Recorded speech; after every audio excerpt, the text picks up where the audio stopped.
装修是个无底洞，不管你多有钱，也应该本着该省的省，该花的花。像我遇到过很多业主，在装修前期就已经打算把开发商这个东西换掉，那个东西换掉，没等开始装修呢，大几万块就已经投入进去了。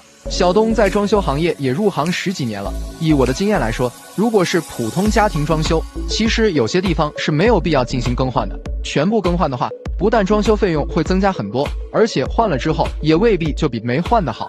本期就和大家说说开发商自带的东西哪些不需要换，教教你如何省钱，还不会影响装修质量。一、入户门，我发现很多人没开始装修呢，就想着把入户门换掉，给出的理由无非是担心质量不好、不够安全，或者是颜色和样式不喜欢。在我看来，打算换入户门的业主就是为了撑门面，根本不涉及到质量和安全问题。因为开发商带的防盗门在质量方面，无论是材质、防火阻燃以及耐用程度等，都是符合消防部门验收标准的。其次，安全性也取决于门锁，比如有陌生人想进入你家，只能撬锁，不存在暴力拆门。所以，与其花上几千块钱换一个门，不如花几百块钱买一个锁更安全。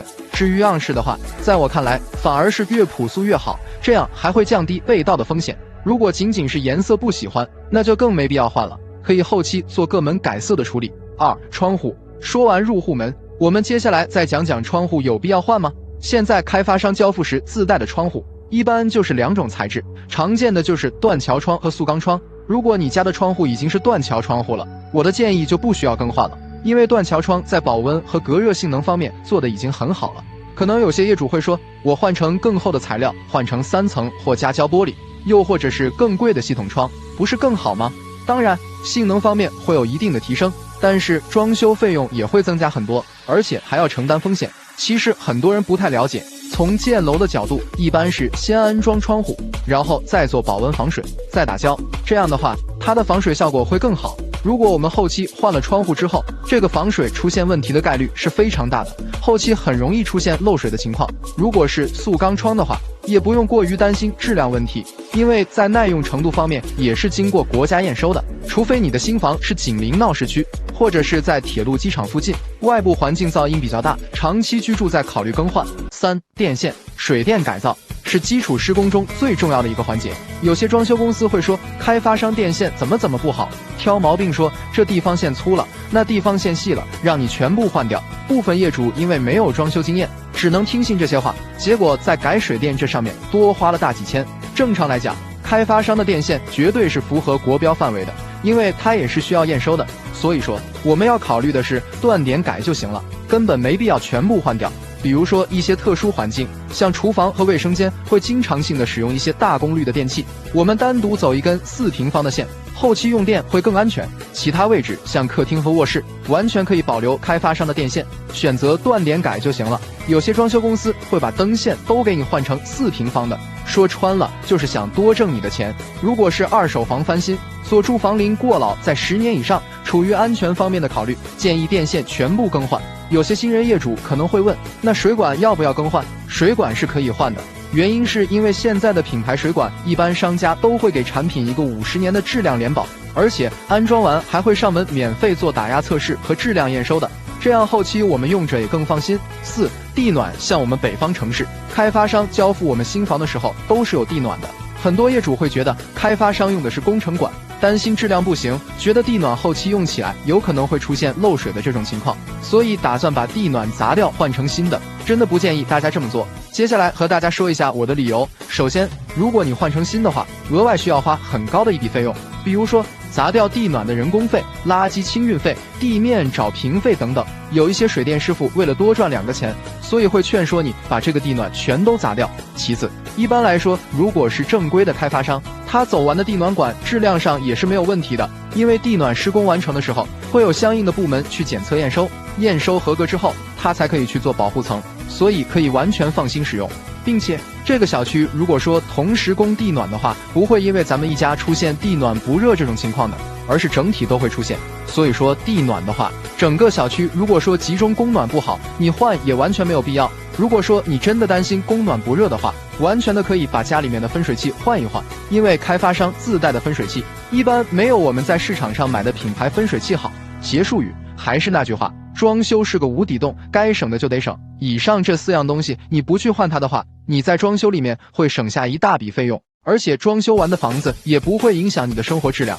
有一说一，国人都有喜欢盲目跟风的习惯，特别是装修新房时，总是源源不断的往家里添置生活家居用品，但等到入住后才发现，有些根本不适合自己，久而久之就成了家里的闲置品，用又用不上，扔了又觉得可惜，不仅是白花了冤枉钱，还会让家里显得很乱。本期小东就给结合自身的使用感受以及部分网友的反馈，给大家整理了中国家庭的8大闲置，劝你别再往家搬了，趁着从你的购物清单里拉黑。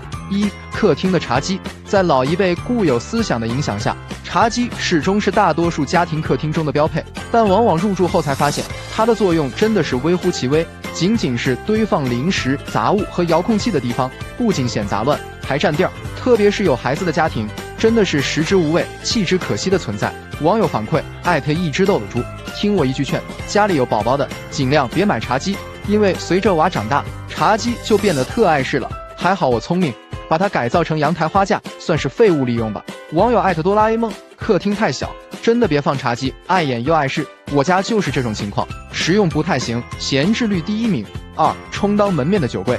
如果我说酒柜是最没用的家居用品之一，相信肯定会有网友反对我的说法，但仔细想想看，有多少家庭装修酒柜是真正用来摆酒藏酒的？花大价钱定制的酒柜，不过是为了提升客厅颜值，充当门面罢了。日子过久了会发现，酒柜上面满是杂物不说，还积灰严重，给生活造成很大负担。网友反馈西柚味的哭，家里的这个酒柜忍受很久了，东西永远是杂乱无章，也不知道当初是不是脑子进水了，为啥要做这个？网友肉惹人爱，没爱好千万别做。家里老爸爱喝酒才做的酒柜，虽然摆满了酒，但是更麻烦，超级落灰。3、飘窗改茶台。也不知道从什么时候开始流行，把家里的飘窗改成茶台或休闲区，说是为了提高空间利用率。但是说真的，坐在飘窗上看书喝茶真的舒服吗？阳光刺眼不说，坐在上面空间又窄又硌人，在外工作一天都累成狗了，是窝在沙发上不舒服，还是躺床上不舒服，非要跑去飘窗上休息？网友反馈是增3岁，能劝一个是一个。这种设计就是中看不中用，坐在上边没10分钟腿就麻了。家里能看书喝茶的地方到处都是，哪都比在飘窗上舒服。4、卫生间浴缸。一直想不明白，本就不大的卫生间，为啥还要强塞个浴缸？说实话，多数家庭装浴缸就是为了提高卫生间的装修档次。要说每天泡澡，根本不可能，因为放水、蓄水，再到清洁时间，远远大于泡澡时间。长此以往，基本上都会被闲置。网友反馈我爱火锅串串，当初百般纠结，还是装了浴缸，难以抵制泡澡的诱惑。结果发现我是个3分钟热度的懒人，1年泡澡没超过3次，最终还是沦为了储物功能。网友说好不熬夜女日。装修时，在我的强烈要求下，几平米的浴室还是把淋浴区改成了浴缸，但从入住后，这个浴缸基本没咋用，也就冬天儿子偶尔泡个澡，其余时间基本闲置。现在感觉确实有点鸡肋。5、带烘干功能的洗衣机。买之前想着一台机器又能洗衣又能烘干，价格还不贵，好像是捡到宝了。等实际用过才发现，体验感还不如普通洗衣机呢。这个所谓的烘干功能不仅耗时又费电，而且烘干效率极差，大件烘不干也就算了，衣物还缩水严重。网友反馈飞奔走来的主，低价的冷凝一体机，最大的问题是绒毛会在管道里积存，时间长了就发臭。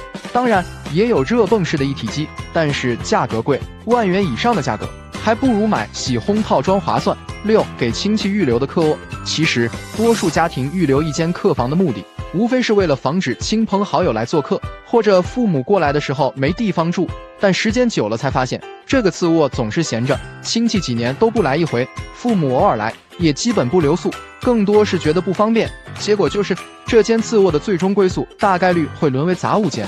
网友反馈追风的少爷，当初熬不过老婆，非要给亲戚预留一个客房，把原本打算做成衣帽间的小卧室强行放了一张床。等日子过久了，东西是越堆越多，这间小的就变成用来放杂物的地方了。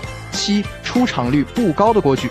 有多少人是平时很少做饭，但偏偏对颜值颇高的锅具情有独钟的？什么珐琅锅、雪平锅、玻璃锅、不粘锅、铸铁锅等等，买了一大堆，结结果发现颜值好看的锅具基本都不实用，最终的结果就是多数没用几次就被闲置了，只能放在厨房的角落里吃灰。网友反馈小幸福，我家锅都是真的，不会做饭也是真的，基本上95%都是新锅。我也不知道当初为啥如此自信的买锅。网友10斤不美，当初看了一些美食做饭的节目，就跟着买了这些锅具，但实话实说，利用率很低，基本一年能用到的次数屈指可数。贵的锅具使用率不高，确实有些心疼，劝大家下手前还是要谨慎。8. 各种健身器材，在居家健身的热潮和网红达人的助推下，买一套健身设备，似乎就能达成人们健身减肥的美好愿望。不可否认，这种设想是美好的，但往往是理想很丰满，现实很骨感。与购买健身器材前的热情形成鲜明对比的是，永远只有3分钟热度的健身热情，而吃灰、闲置、转让，基本都是很多居家健身器材最终的宿命。网友反馈陶妞妞，如果你家也有花大价钱买的闲置跑步机，不舍得扔掉，不如试试我家这个神仙用法，加个床褥子，秒变阳台单人床。网友牛肉面，动感单车买过，划船机买过，椭圆机买过，每个健身器材都是用了1个月就被打入冷宫。所以如果真想健身运动，劝你先跑步2个月，能坚持下来再买也不迟。家就是让人放松的地方，我的原则是东西越少越好，家居物品少就不好堆灰尘，打算卫生也简单轻松，并且不占空间，看着也敞亮，舒心又舒服。做了半辈子家电销售，听我一句劝，这5种电器别买低价款。1. 投影仪。不可否认，现在很多人装修都放弃了电视，改装投影，毕竟大尺寸的幕布能带来更沉浸式的观看体验。但是价格太便宜的投影仪，我劝你要谨慎入手。投影仪的亮度和分辨率决定画质的清晰度，一般2000元以下的机器，流明亮度基本都在1500 ANSI 以下，分辨率也达不到标准的 1080P， 导致白天看不清，晚上看还得关灯。所以建议选择投影仪，别买低价款，追求智能体验，推荐当贝和坚果5000元价位的旗舰款；追求性能的，推荐明基和爱普生的终端机型。2. 集成灶。不得不说，现在集成灶的功能越来越丰富，不仅能满足烹饪、蒸烤等功能，同时还可以消毒储存碗筷，代替消毒柜使用，而且颜值也高，一机多用，更节省厨房空间。但是这种模块化的整机设计弊端也比较明显，一旦出现故障，后期的维修更换成本特别高，所以选择集成灶建议首选中高端机型，技术相对成熟，即使某个零件损坏，也可以单独更换，不会造成整机无法使用的情况。至于集成灶品牌，像美大、火星人、森哥、益田8000元以上的机型都可以闭眼入。3. 洗碗机。作为一种新型家电，大家对它的评价一直是争议不断。实际上，洗碗机好不好用，主要就看容量大小、清洗方式和烘干方式。一般来说，低价的洗碗机容量都偏小，连大一点的锅具都洗不了，所以才有人说它是鸡肋。另外，清洗和烘干技术也很落后，导致餐具洗不净、烘不干，所以洗碗机不建议买低价入门款。至于品牌方面，4、5千元价位的首选海尔、美的；8000元以上的高端机型可以看看西门子和博士。4. 风冷冰箱。目前也是市场上的主流冰箱，和传统的直冷冰箱相比较，有着容量大、不结冰霜、温度均衡等优势，但是1、2千元的风冷冰箱不建议入手，虽然价格便宜，但性能太差。这类冰箱制冷方式多数是单循环系统，用久了会导致食物风干、串味，而且一般都是定频压缩机，能效等级也是2、3级以上，不仅噪音大，而且耗电量也大，所以建议选择中高端机型的风冷冰箱。追求性价比，可以看看美菱和荣升3、4千元价位的；追求性能，推荐海尔和美的5000元以上机型。5. 燃气热水器，即开即用，可满足家庭多点路供水，更适合家用。但是如果想要获得很好的使用体验，劝你别买低价款，比如1000元级别的燃气热水器，一般性能都很拉胯，使用中会出现水压不稳、温差大、洗澡水忽冷忽热以及机器噪音大等现象，所以建议选择2、3千元的终端机型。一般这个价位的机器都具备很好的恒温技术，比如恒温增压、水汽双调、零冷水等功能。品牌方面，高端机型推荐凌内和能绿，中端机型可以看看海尔、美的和万家乐。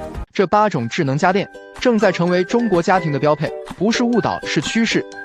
指纹锁。当你一手拎着快递，一手掏半天钥匙，急得满头大汗的时候，你家邻居早已经通过人脸识别、指纹解锁进入家门了。不要跟我杠，智能锁出门不用带钥匙就是方便。像我老妈常年做家务，指纹不清晰，还可以用密码开门。品牌推荐：德诗曼、小米、陆克。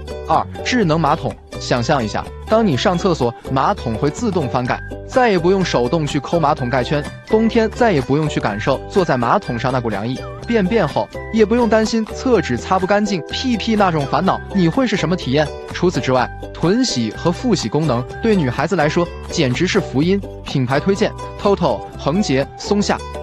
独立式烘干机。对于居住在南方的小伙伴，简直是不可或缺的电器之一。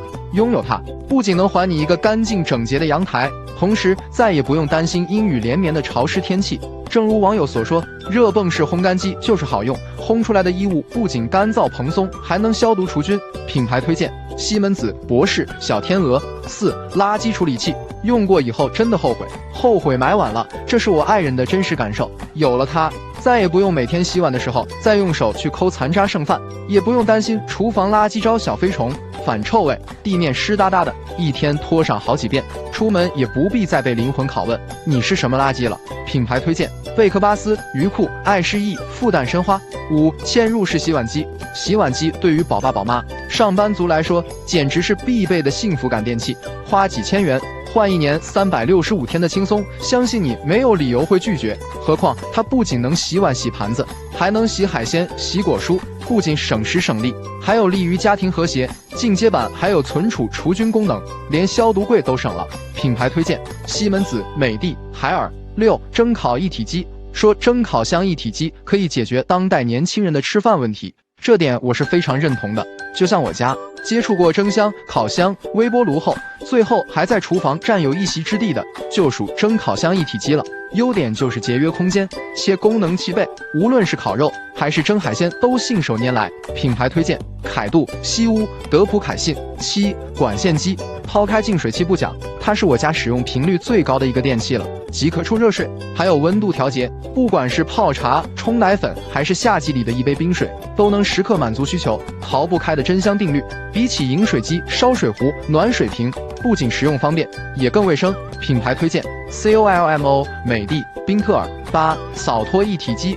其实我之前一直不太信任这种扫拖机器人，也并不觉得每天拖地是负担。自从我搬入150平的新房后，每天拖地板累得直不起腰，才决定入手扫拖一体机试试看。结果使用下来确实太好用了，地面扫得够干净不说，重点是拖地途中还能自动回基站清洗拖布，对于家里面积大的家庭真的太实用了。推荐品牌：科沃斯、云鲸、石头。新房装修，不管你是自己装还是找装修公司装，这8种材料很容易被偷工减料，而且等到后期真正入住后，也是最容易出问题的，所以千万不能忽视。因此，如果你不想被坑被宰，后期生活很糟心的话，小东建议你这些东西自己买。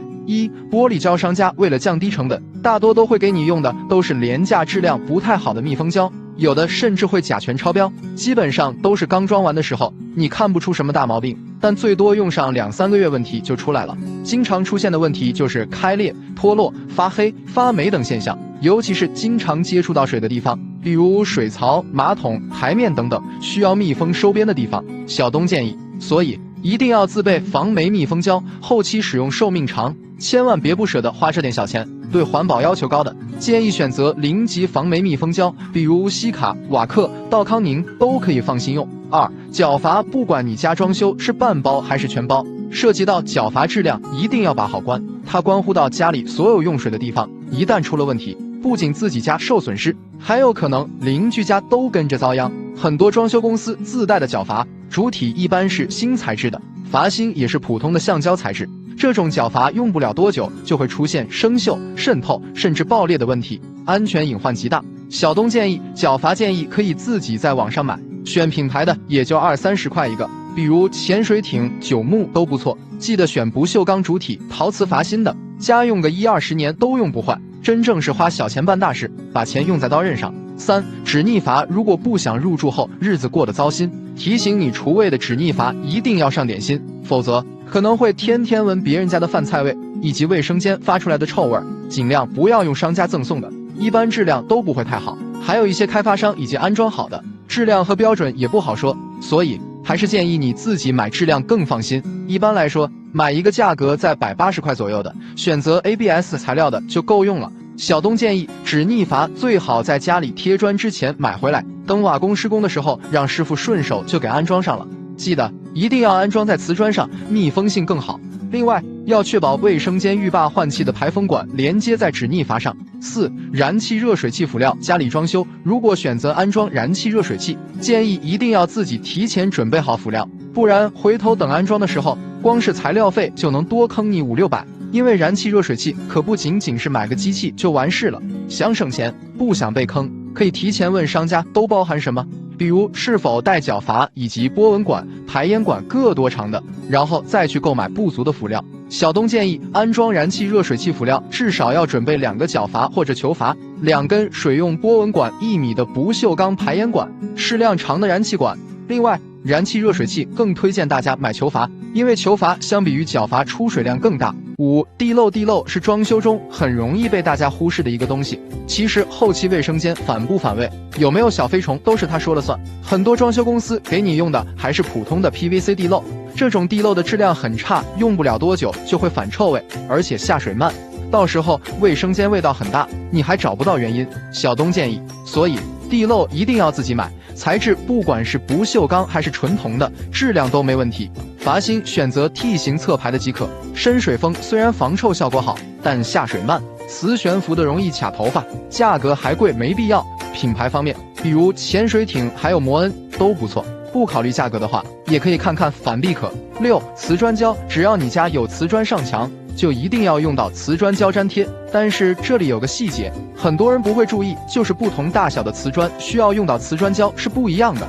但是装修公司一般图省事，都会给你用最基础的便宜的瓷砖胶，时间长了，瓷砖裂缝明显不说，还可能会掉砖，万一砸到人或物可就麻烦了。小东建议，瓷砖胶品牌方面，还是建议大家选择大品牌的，质量和环保更有保障，比如德高、立邦、雨虹等。我把不同尺寸的瓷砖对应的瓷砖胶型号整理了下图表格，大家可以直接照着买。7. 美缝剂，很多人都会在这里踩坑，主要是美缝剂产品市场混乱，杂牌、贴牌货太多，施工队经常会以品牌的名义加收材料费，但实际上给你用的都是便宜而且质量很差的产品，方便他们从中赚差价，所以还是建议自己买更放心，只要认准环保执行标准，基本没问题。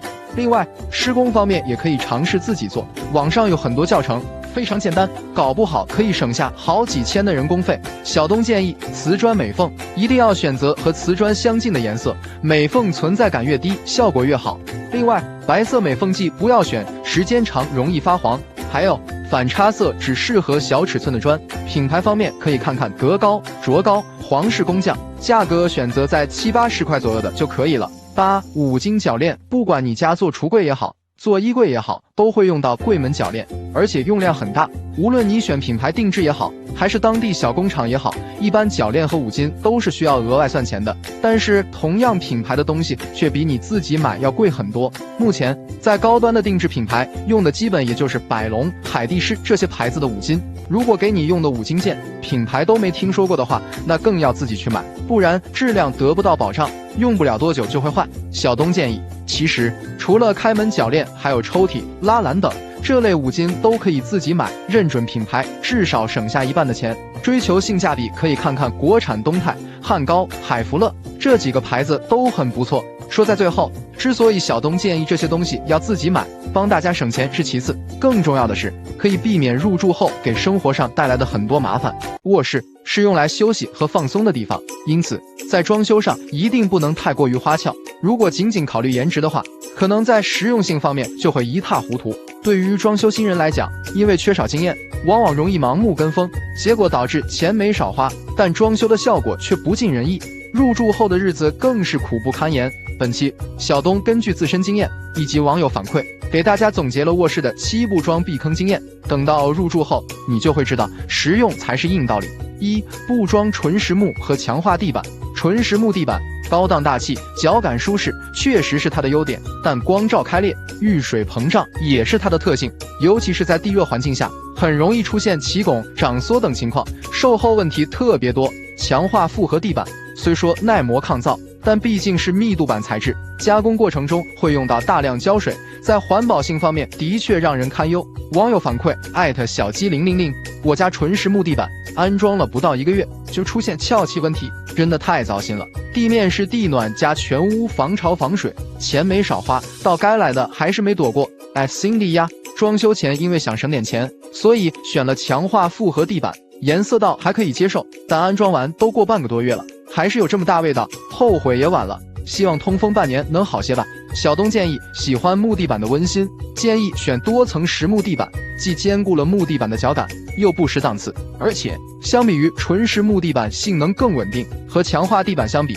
也更环保。2. 不装复杂的造型吊顶，在卧室里做吊顶，我只能说你是人傻钱多。吊顶的作用实际上就是为了遮丑，你家卧室既没有梁，也没有水电线管需要隐藏，就问你做吊顶是为了啥？是嫌房间不够矮，还是为了吊顶积灰，给自己增加家务负担呢？网友反馈未来可期666，当初被设计师忽悠做了回自行吊顶，乍一看好像也还行，除了不显高、爱积灰，效果还算满意。结果大扫除时爬上去一看，好家伙，一坨坨的腻子块，抠也抠不掉，落在凹槽缝隙里的沙石灰，洗也洗不干净，果然是个养蚊虫的好地方。小东建议小空间卧室真的不建议做吊顶，既压抑又难打理。在装饰方面，建议做一圈双眼皮石膏线，简约又大气，而且不积灰也不影响层高。3. 不装推拉门衣柜。说真的，现在还有人在卧室装推拉门衣柜吗？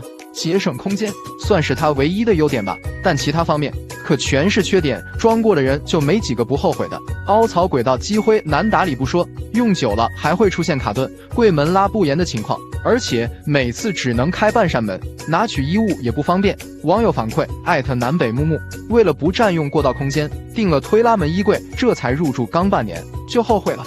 这个推拉门轨道也太宽了吧，缩小了衣柜不说，还巨藏灰。我发誓，新房衣柜绝对不会再做推拉门。小东建议卧室建议还是首选平开门衣柜，因为从美观和实用性的角度都要胜于推拉门衣柜。有些小伙伴会担心床头柜与衣柜门会出现打架的情况，建议可以选择定制一体式设计，兼顾颜值的同时也解决了柜门打架问题。4. 不装网红吊灯。小东以过来人的身份奉劝大家千万别在卧室装网红灯具了，特别是现在流行的网红羽毛灯，给人一种飘飘欲仙的质感，颜值确实很美，但用过之后就知道它是典型的属于中看不中用的那种，羽毛积灰是个大问题，后期清洁时你就知道有多费事了，而且亮度也完全不够。网友反馈7分天，真的建议别买羽毛灯了，特别暗，装在卧室只能算是氛围灯，而且不能洗，时间久了肯定会脏，结果就是食之无味，扔了可惜。小东建议对于卧室灯具，建议大家还是首选造型简约的吸顶灯，虽说样式过于平庸，但却很实用，扁平化的灯罩不易积灰，还好擦拭。另外，吸顶灯的亮度高，不管是在卧室看书还是学习都不会累眼睛。5. 不装软硬包背景墙。现在都什么年代了，还有人被忽悠做床头软硬包背景墙，除了多花钱增加一些可有可无的造型，真的找不到任何优点。先说软包背景墙，大多数是人造合成皮材料，掉皮开裂是迟早的，后期还修复不了，而且积灰严重还会影响身心健康。再说硬包护墙板，虽说积灰没那么严重，但材料选不好会加重室内污染，另外造价也不低，还占空间。网友反馈我是娜娜，当初就想着把卧室装得贵气一点，才做了软包墙，搭配我的欧式床确实好看，但不实用啊，3天不擦就全是灰，而且看久了真的是越看越老土。小东建议卧室装修是越华丽越不实用，而且还易过时，尤其是墙面真的不要太过于花俏，环保百搭又耐看的乳胶漆才是首选，颜色选对了既温馨又时尚。6. 不装罗马干窗帘。过去装修装罗马干窗帘主要是为了适配一些美式欧式的装修风格，但是就功能和实用性方面它的弊端也很明显，比如美观性不足，杆子和连头外露确实不好看，而且遮光性也不强，漏光拉不严，严重影响睡眠。另外还存在积灰容易掉干的缺点。网友反馈土泡泡不吐泡泡屁，能劝一个是一个。罗马干窗帘真的不建议装，透光不说，而且也不美观。如果不听，我也没办法，反正这个坑我替你们踩了。小东建议，罗马干想解决漏光问题，只能在上面再加一个窗幔，但样式老土不说，后期清洗也比较麻烦，所以建议还是最好做窗帘盒，简约又美观，也不存在漏光问题。7. 不装榻榻米床。都说榻榻米是小户型的救星，又能储物，还能当床用。但说实话，不管做全屋定制的商家把它吹得如何高大上，在我看来，它不过是一张又丑又贵还不实用的床。列举一下它的缺点，你就知道并不是胡说八道。就床的功能性来说，榻榻米床箱不透气，睡着不舒服也就算了，还容易受潮发霉。再说储物功能，确实能装，但拿取东西都十分不方便。另外，造价也贵得离谱，板材用多了，还容易甲醛超标。网友反馈周周有钱花，我家装过之后就后悔了，一个小柜子看着挺能装，其实放不了多少东西。另外，房子床垫被褥以后都懒得再掀开拿东区了，说白了就是有点鸡肋。小东建议，对于房间偏小的家庭，选择定制榻榻米床大多数是无奈之举，但就实用性的角度真的不适合。如果非要做，也建议首选榻榻米排骨架床，比传统榻榻米舒适还透气，担心收纳不够，下面可以改为重型滑轨大抽屉。卧室装修和客厅不同，实用性永远大于颜值，因此在卧室这个空间里，更应该以简洁温馨、以清洁为主。只有本着这个原则，入住后才能越住越舒心。